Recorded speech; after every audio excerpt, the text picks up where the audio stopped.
Jenny, and I am here to share several cards that I made for the Crafters Workshop using a bunch of different stencils and lots of pretty rainbow distress inks. I am going to start by sort of talking about the reason I came up with this is because I wanted to use this sort of micro dot stencil and do like a diagonal rainbow pattern. And then I started thinking about Cinco de Mayo's coming up, and these stencils kind of reminded me of the Mayan calendar, and it would be kind of fun to do some of those. And I just started pulling some of these 6x6 stencils I really liked. And then I grabbed one of the 6x6 stencil called Chica Words and decided to use those as the sentiments for each of the cards.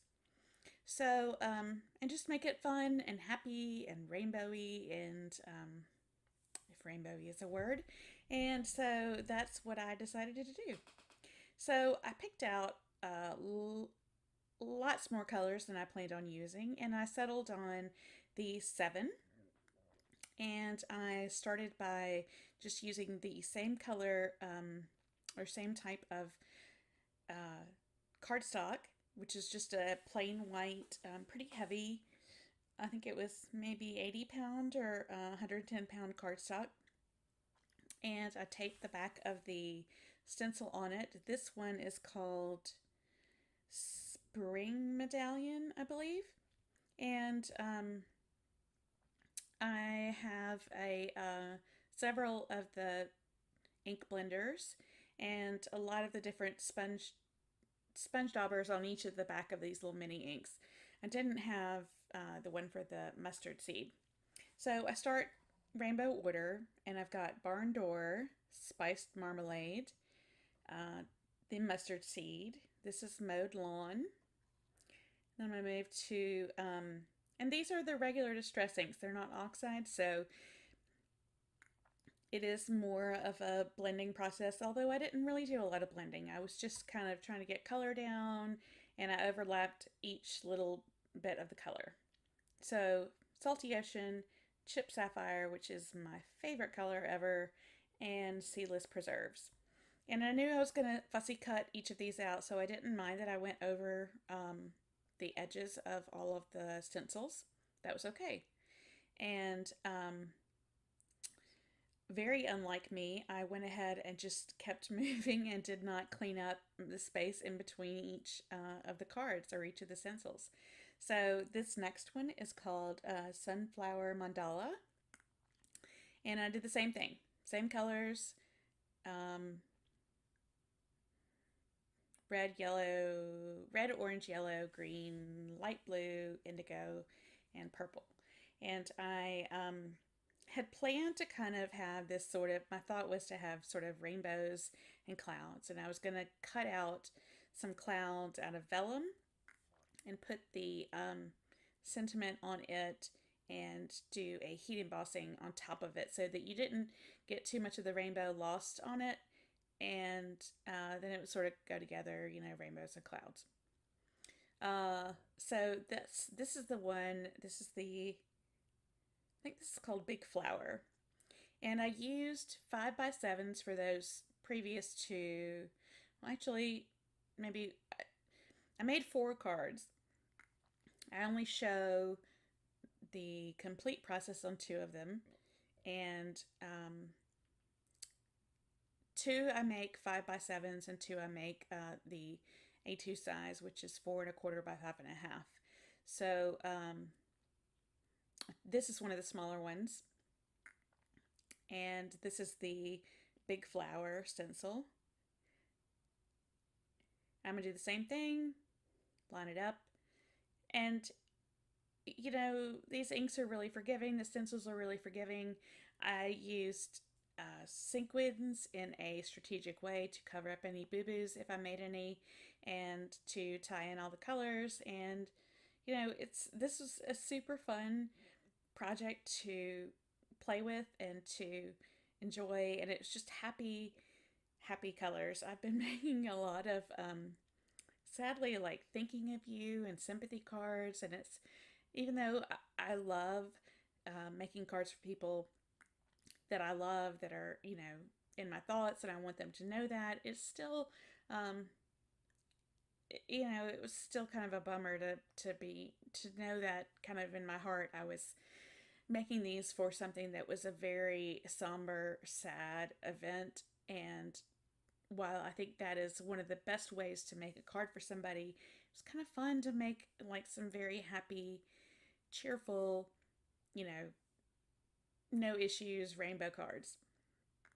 So this is kind of the one that kind of made me think I was going to do this process. I love this stencil. I use it all the time.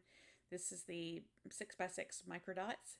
And I knew I was going to get to the end of my rainbow sooner, so I decided to go ahead and add a couple of the colors in that I did not include in the original one, which is this picked raspberry after the purple, and then abandoned coral, which is kind of it's a coral color after the pink.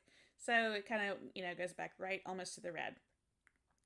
And I love the way it turned out. And it's a subtle thing because the dots are very hard to see. You're not going to see them all. These are the 4 cards as they came out. And then I'm going to decide which sentiments I'm going to use for each card. So I plan to use each card after I fussy cut them out. And you'll see I fussy cut 2 of those out already. And I've got this really cool pair of Tonic scissors that close up when you are done using them, so they are closed and they pack real tightly. They're not like exposed kind of. So I'm gonna fussy cut out this last one and then get ready to stamp my sentiments. And what I did was I used this it's actually glassine. It's not vellum. It's this glassine paper that I bought from Hobby Lobby. I bought it on the clearance rack. They're supposed to be used for goodie bags, and there's 24 pieces of 12 by 12 glassine paper, which is like a vellum. It's a little bit thicker, so it's not as opaque. I mean, it's more opaque. It's not as translucent. And there's pink, red, orange, yellow, green, and blue, and they fade out. They're sort of fade from white to the darker color. And this is the darker part of one of the sort of blue aqua colors. And so that is almost completely opaque, and you cannot, obviously you can't see through it. And so then there are other ones that are a little bit more opaque. I wanted to use something that you could see a little bit through because I didn't want to hide too much of the rainbow, and the whole point was to see the rainbow part through the clouds. So anyway, I just use my heat tool. I use some embossing, like powder magic tool before that to try to cut down on the amount of static that is in my craft room. I just use my tweezers there to kind of hold it open because they really curled these clouds curled after putting them into the silhouette. And even though I, set weights on them and left them down for a while, they still kind of curled. And it's fine because in the end, they flattened out when I glued them down. So I use the Hola, and I use the Amor, and then I use the Felicidad por Vidos. And I used one other one. Can't remember which one I used. Chica, I think. So I used the light pink one. This is one that is kind of the way I had planned to use it, which is sort of have half and half of the vellum kind of on the lighter side, and then more of the colored side, glassine, I mean. And so I put that in the my Missy tool just to kind of weight it down with the magnets there.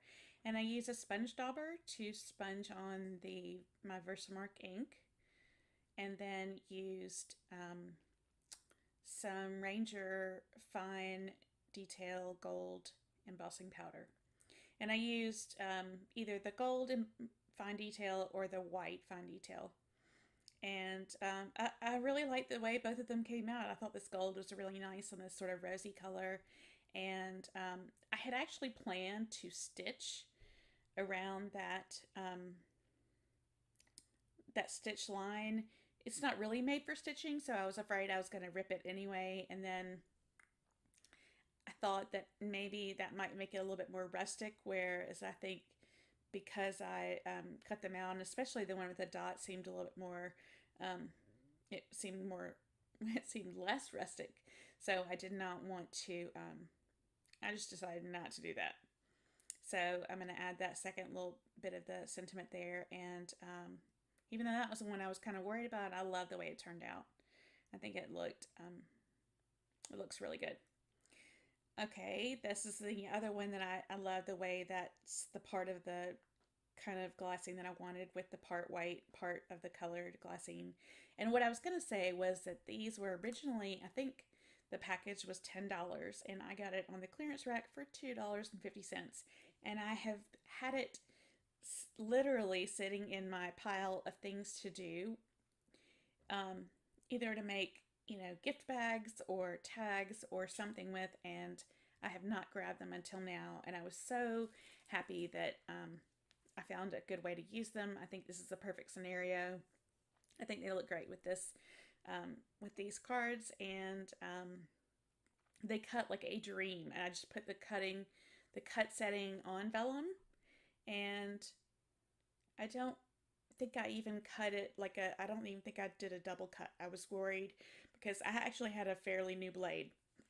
If I had had an older blade, I maybe would have done a double cut.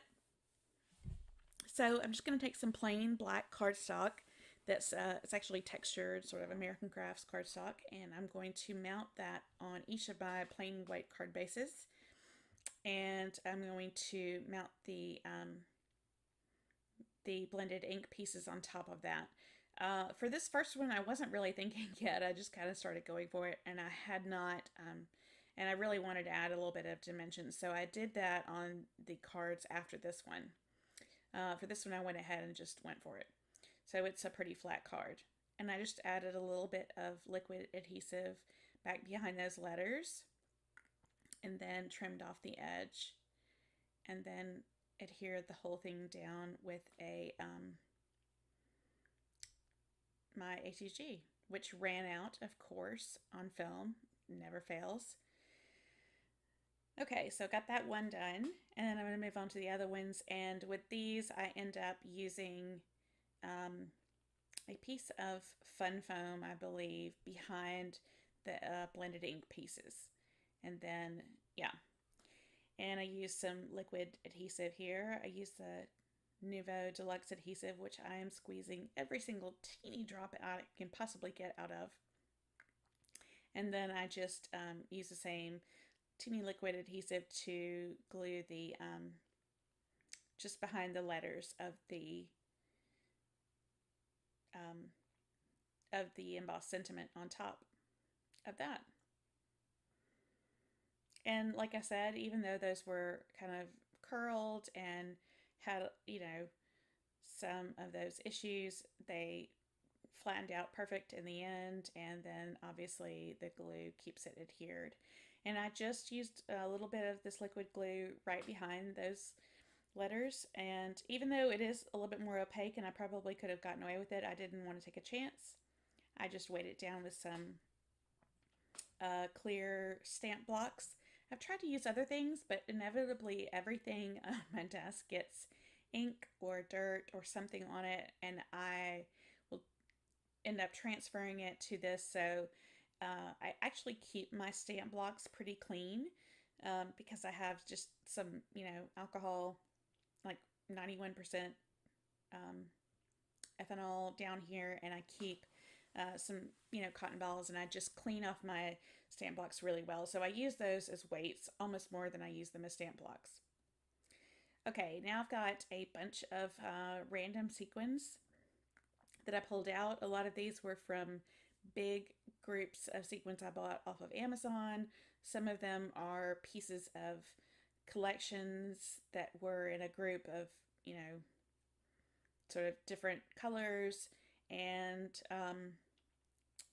I just added them into sort of rainbow order in a diagonal. And a lot of the ones on this card are to clear up a little bit of a boo-boo I have there in this bottom purple heart. You can see where the stencil kind of lifted up a little bit. And that's what sequins are for, or any other embellishment, aren't they? So anyway, I use my little silhouette pick glue tool thingy down and some tweezers, and I add all those sequins on there and set that aside. The next one, I'm going to do the same thing, and the one that you do not see me work on, I actually used a lot of the new Nuvo stone drops and some other Nuvo drops to do basically the same thing in rainbow color, just out of the Nuvo drops and stone drops instead of sequins. And you'll see those stills in a minute here too. And that is pretty much it. Thanks so much for stopping by. I hope this gave you some ideas for using some fun rainbow cards and maybe a little bit of Cinco de Mayo fun.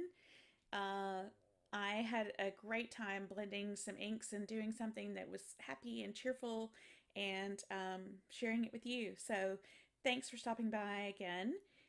Please like and subscribe if you haven't, and be sure to check out all the other great projects on the Crafters Workshop, and we will see you soon with another video. Goodbye.